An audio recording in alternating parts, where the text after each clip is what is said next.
대선이 마무리된 지금 앞으로 나아갈 한국의 행보에 대해 전 세계가 집중하고 있습니다. 동맹국 간의 관계에 이어 중국, 남북 관계 등 해결해야 할 과제가 많은 셈입니다. 그런데 시작부터 기선제압이라며 한국의 새 출발에 찬물을 끼얹는 일이 발생했습니다. 그러면서 괜찮냐고 물어보는 어이없는 상황이 발생한 것입니다. 소식 살펴보겠습니다. 중국 관영 매체가 차기 정권이 미국, 중국의 갈등 관계에서 중립을 포기할 경우 강대국 경쟁의 최전방에 놓여 대가를 치르게 될 것이라고 경고했습니다.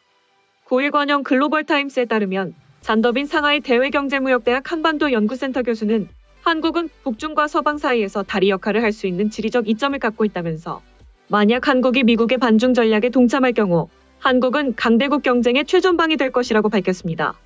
잔 교수를 포함한 중국 전문가들은 미중 관계는 사드 위기 당시보다 훨씬 더 악화됐다면서 한국의 차기 정부가 향후 중국의 국가안보에 피해를 주는 미국의 전략에 동조하기로 한다면 한국이 치러야 할 대가는 과거 사드 때보다 훨씬 더 클 것이라고 경고했습니다.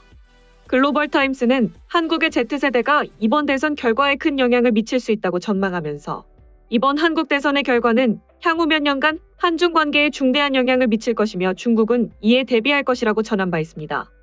언론은 또 Z세대는 기존 세대와 달리 통일에 대한 열망이 적고 중국에 대한 적대적인 성향을 띠고 있기 때문에 차기 한국 정부는 중국과 미국 사이에서 균형을 유지하기 어렵고 중국을 견제하는 미국의 전략에 도움을 줄 수 있다고 지적했습니다. 이어 한국의 두 대선 후보는 북한, 중국, 미국, 일본과의 관계에 대해 다른 입장을 갖고 있다고 했습니다.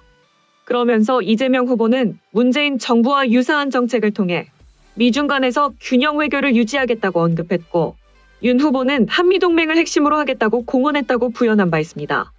신문은 두 후보 모두 선거운동 기간 중국에 대해 적대적인 표현을 했다는 점을 상기시키기도 했습니다.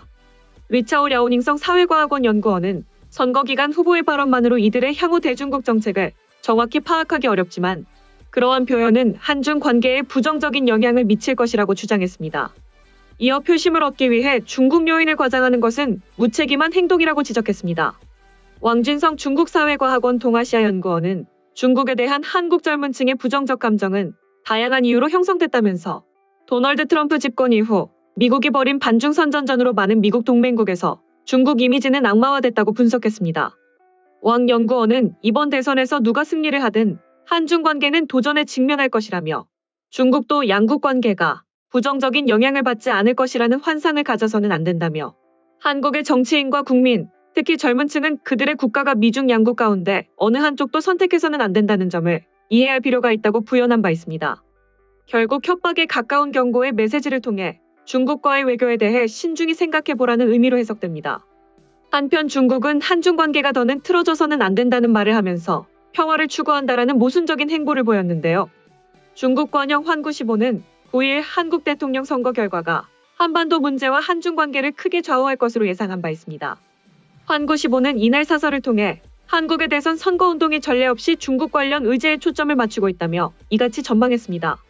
신문은 양국의 협력을 강조한 왕이 중국 외교 담당 국무위원 겸 외교부장의 최근 발언과 양국 교역액이 30년 전보다 60배가량 증가했다는 사실 등을 소개한 뒤 대선 결과가 어떻든 중한 관계는 앞으로 나아가야지 후퇴해서는 안 된다고 덧붙였습니다. 이어 중한 관계는 사드 문제로 냉각 기간을 거쳤으나 공동 노력을 통해 정상 궤도로 돌아왔다며 이런 경험은 중국과 안정된 관계를 유지하는 게 한국의 국가 안보를 실현하는 중요한 전제 조건이라는 것을 증명한다고 주장했습니다. 신문은 신임 한국 대통령은 중국과 미국 사이의 균형 문제를 해결하고 편들기가 아닌 가교 역할을 계속할 필요가 있다며 이것은 대통령의 정치적 지혜와 전략적 결정을 테스트하는 것이라고 주장했습니다. 한편 중국 외교부에선 중국 정부의 입장을 밝히며 윤석열 당선인의 당선을 축하했습니다. 자오리젠 대변인은 중국은 윤석열 당선인의 당선을 축하한다면서 양국이 함께 노력해 양국 관계의 건강하고 안정적인 발전을 추구하길 바란다고 말했습니다. 전문가들은 대선 종료 후 한국 차기 정부의 방향성을 제시했으나 발언에 모순과 불합리가 가득하다면서 러시아를 지원하며 국력 과시에 나섰지만 이도 곧 고갈 상태에 이를 것이라고 경고했습니다. 그들의 발언을 증명하듯 최근 중국이 러시아를 향해 보인 행보에 대해 한 경제학자는 이것이 탈출구가 되기는 어려울 것이라고 바라봤습니다. 세계적인 경제학자이자 지난 2008년 노벨 경제학상을 수상한 폴 크루그먼 뉴욕시립대 교수가 현재 러시아에 가해지고 있는 경제 제재가 가혹한 수준이며 중국의 도움 역시 탈출구가 되기는 어려울 것으로 전망했습니다. 크루그먼 교수는 8일 뉴욕타임스에 기고한 칼럼에서 이같이 밝혔습니다.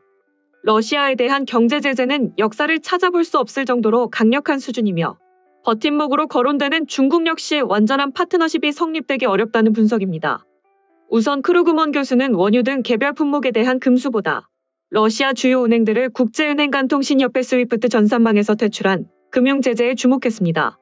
스위프트 전산망을 통한 대금 결제가 불가능해진 탓에 국제사회의 제재 대상으로 지목되지 않은 물품들도 거래가 힘들어질 것이라는 이유에서입니다. 러시아 입장에서는 수출하지 못하는 것보다 수입이 중단되는 것이 사회 전체에 미치는 영향이 클 것이라는 게 크루그먼 교수의 설명입니다. 크루그먼 교수는 프라다 핸드백 수입이 안 돼도 러시아 특권층은 살 수 있겠지만 서방 국가에서 제조되는 의약품 수입이 중단되는 상황은 차원이 다른 이야기라고 지적했습니다. 특히 러시아의 수입 품목 중 소비재는 3분의 1에 불과합니다. 나머지는 다른 상품을 생산하는 데 필요한 중간재와 원자재가 차지합니다. 중간재의 수입이 중단된다면 러시아의 국가 생산 능력 자체가 휘청일 수 있다는 것입니다. 일각에선 중국이 러시아를 이 같은 상황으로 추락하지 않도록 지켜주는 버팀목이 될 것이라는 전망을 제기하고 있지만 크루그먼 교수는 중국은 러시아를 제재해서 구할 수 없다고 단언했습니다. 중국이 세계의 공장이라고 불릴 만큼 다양한 물품을 제조하고 있지만 서방 국가들이 제조하는 물품을 모두 대체할 수 있는 능력은 없다는 것입니다. 크루그먼 교수는 첨단 반도체나 항공 부품 등을 예로 들었습니다. 또한 그는 중국 은행이나 기업들도 러시아와의 거래에 적극적이지 않을 것이라고 내다봤습니다. 중국이 국가 차원에서 서방 국가들의 제재에 동참하지 않더라도 은행과 기업은 국제사회의 눈치를 볼 수밖에 없을 것이라는 설명입니다. 이와 함께 그는 러시아와 중국의 경제적 연대라는 시나리오는 현실적으로 성사되기 힘들다고 지적했습니다. 중국의 경제가 러시아의 10배 수준이라는 점을 감안한다면 경제적인 차원에서는 평등한 동맹관계가 성사될 수 없다는 것입니다. 크루그먼 교수는 중국이 국제사회의 제재에 참여할 경우 효과가 더 크겠지만 중국이 없더라도 가혹한 제재가 될 것이라며 러시아는 푸틴의 과도한 권력욕에 대한 큰 대가를 치를 것이라고 지적했습니다. 중국 네티즌들은 이러한 소식들에 대해 강하게 반발했습니다. 다음은 웨이보 중국 네티즌들의 반응입니다. 한국은 언제나 친미 반중의 대통령을 원하고 있다. 중국을 적이라 간주하면서 한국 무역 흑자의 대부분은 중국이 차지한다. 게다가 빈약한 과학기술밖에 없어 중국의 지원을 받고 있으면서도 이라는 중국을 음험하고 비열한 말들만 해오고 있다. 곧 문처럼 되겠군. 한안에서 그만으로 진화할 수 있게 해주셔서 감사합니다. 윤석열 당선으로 차기 우크라이나가 탄생했다. 남조선이 갈수록 위태로워지는 게 보인다. 누가 됐든 한중 관계는 완전히 좋아질 수 없다. 과거 이재명 후보가 사드 반대 의사를 공개적으로 밝혔는데 그가 당선되면 중국에는 적어도 최악의 결과는 아니었다.